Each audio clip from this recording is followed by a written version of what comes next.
Shows live from White Horse Black Mountain and co-produced with Rad House Studio.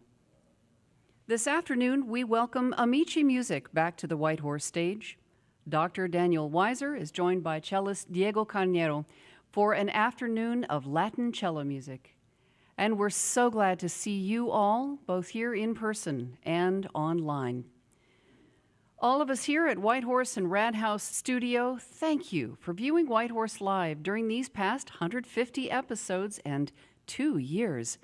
You've ensured a musical home to come back to, and we sure are grateful. Now, even though we are fully open again, artists are still faced with fewer and smaller audiences than before COVID, so they too are grateful for your ticket purchases and for any additional love you might be willing to share by way of our virtual tip jar. For those of you watching online, during the show, you can hit the little $ in the bottom right corner of the chat window to give a little extra love to the artists and the venue. And even if you don't, we're just glad you're here. Thank you for helping make this series a success. Please help us spread the word by sharing the event notices and telling all your friends. Now here's your host,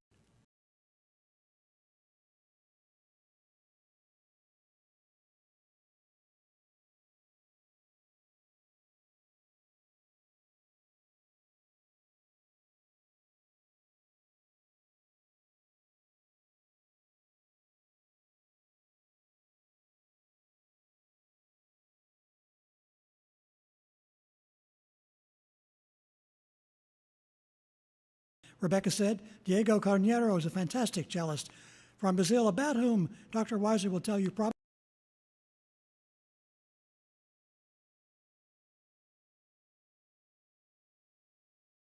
the psychological trauma brought about by lake effect snow.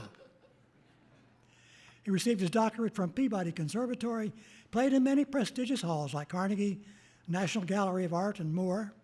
He's concertized around the world, including Israel, Holland, France, as well as an 11-country tour with the Middle East as a U.S. ambassador abroad.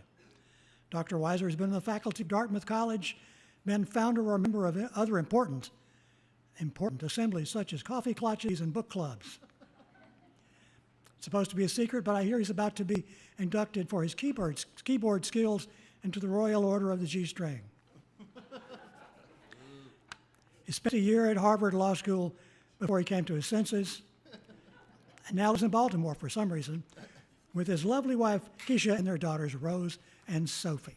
So, ladies and gentlemen, please join me in welcoming Dr. Daniel Weiser.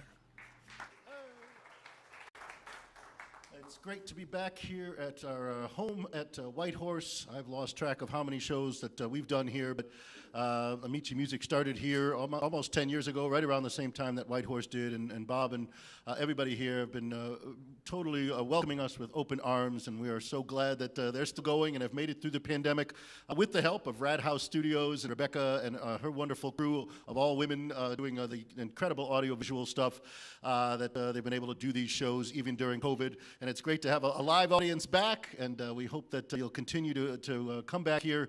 I'll let you know about some other concerts that AmiciMusic is doing here soon. But I wanted to introduce our guest artist today, all the way from Ecuador, originally from Cello. And those of you who are in the audience here have a program, and on the back you can see his extensive biography, so long that it knocked my biography off the back. But most of you know me, but Diego has done so many amazing things. Just a few. He was actually recently received commendation as the Ambassador of Tourism of Ecuador. Has also been recognized by the United Nations in Geneva for his musical work integrating several countries and initiatives with the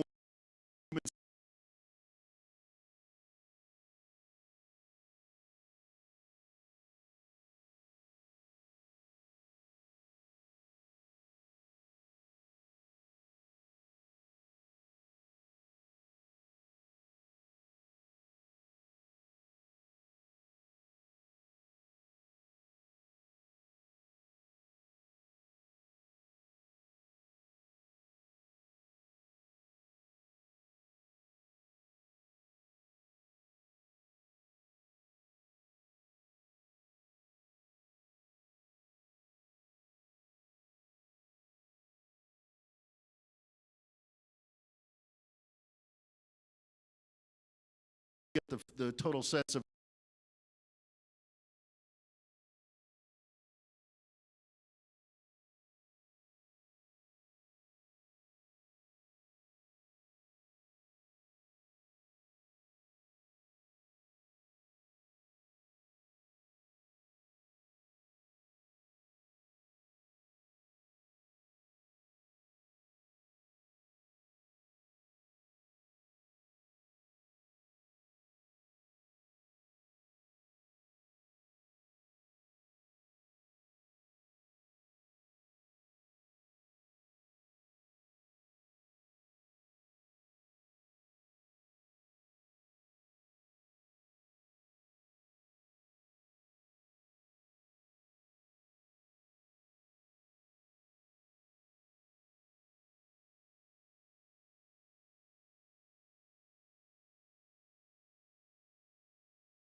and Grieg was finding Norwegian folk music the end of the 19th century, and what he was most famous for was an opera that he wrote called Taras Bulba, based on the novella of Nikolai Gogol. But he wrote this opera in Ukrainian, and he specifically said it could only be performed in Ukrainian, and he wanted that done. The only problem is, at the time that he wrote it, there was actually a decree laid down by the Tsars in Moscow that banned the use of any Ukrainian language in print or in shows. And so he actually never saw this opera produced in his lifetime, which is incredibly sad, but he knew that he did not want it translated to Russian. This was a specifically Ukrainian thing.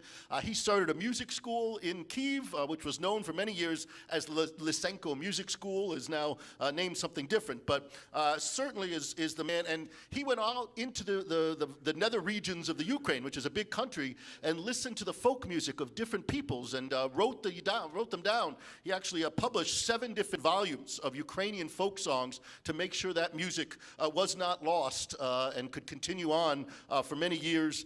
He also went over to study with Nikolai Rimsky-Korsakov, a great Russian composer, and Modest Mussorgsky. And so I found this piece. It's called Elegy, in quotations, Sorrow, and I think it really sort of fits exactly what's going on with the Ukrainian people, although we really are inspired by their fight, but the tragedy of their situation. So please enjoy this piece by Mykola Lysenko, Sorrow.